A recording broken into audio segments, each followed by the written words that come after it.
What's going on, everybody? Welcome to Blind Power, and today I want to talk about VoiceOver on the iPhone X and all the accessibility features in general, especially VoiceOver. We're going to be mainly focusing. So as you guys know, the iPhone X has no home button, right? It only has a elongated power sleep wake button, which no longer does power, but it does a couple of new things.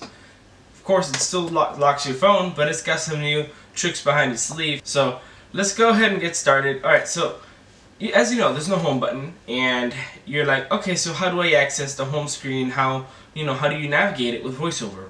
Well, according to some research I have developed in the past 2 days since the announcement, the way this is going to work is your clock is going to be your best friend. So make sure that you know the clock you're going to have to deal with. It's going to be your best friend, believe me.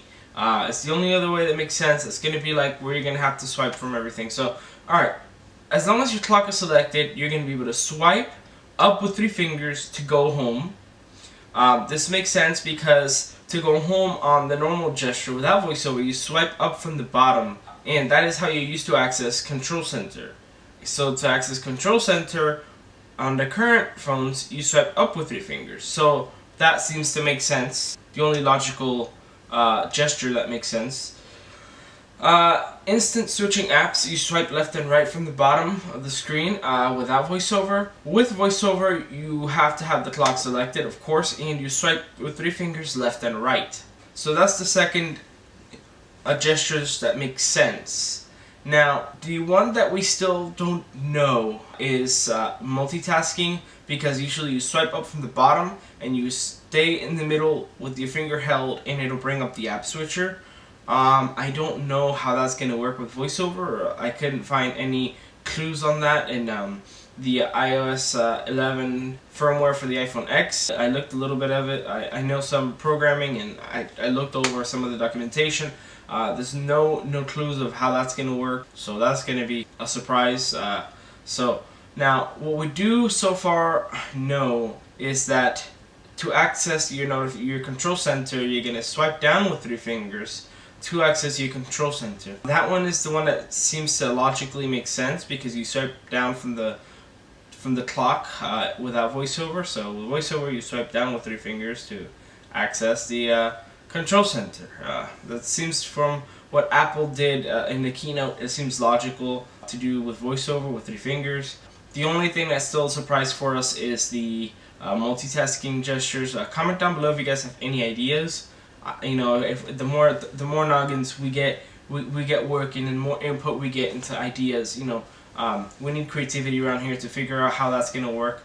If we get some more people doing research, then cool. If you guys find a clue in documentation or something that you would like to input, comment down below. I'm willing to hear opinions and all that good stuff. So, alright, so those are the gestures. Now, let's get to that juicy part that I told you of the other accessibility features and how you're going to access them with the accessibility shortcut. Well, it used to be that you triple click the home button, right, on the iPhone 7 and below. Now, the way it works is you actually have to triple click your sleep wake button, because it no longer locks your phone, so sleep wake only.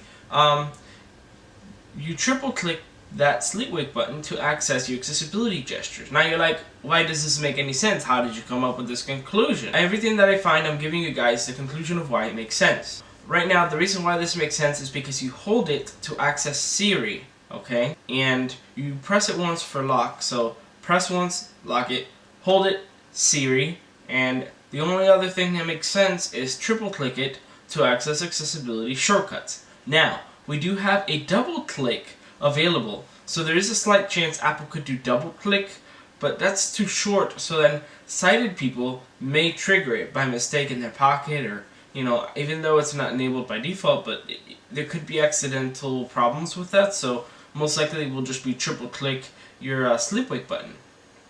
So those are the new changes with VoiceOver and accessibility in the iPhone X. Now, the thing I do want to talk about is the new iPhone X seems to have a OLED display. How will this affect all the other accessibility features? Well, it's going to be great because now it's going to be easier to see and it's going to be less harsh on our eyes. And with VoiceOver, you're going to have a lot more swiping space. So the phone's going to be great for accessibility. It's going to be very comfortable. So it's going to be interesting for sure. Anyways, I hope you guys enjoyed this video. Those are like little quick things that I have discovered about the iPhone X. Keep in mind, none of these are rock solid facts, but they are what seems to make logical sense. Anyways, comment, rate, subscribe. You guys know what to do. You've been killing it. We're at 33 subs, 34 subs, so I appreciate the support. Keep killing it. I'll see you guys in the next one.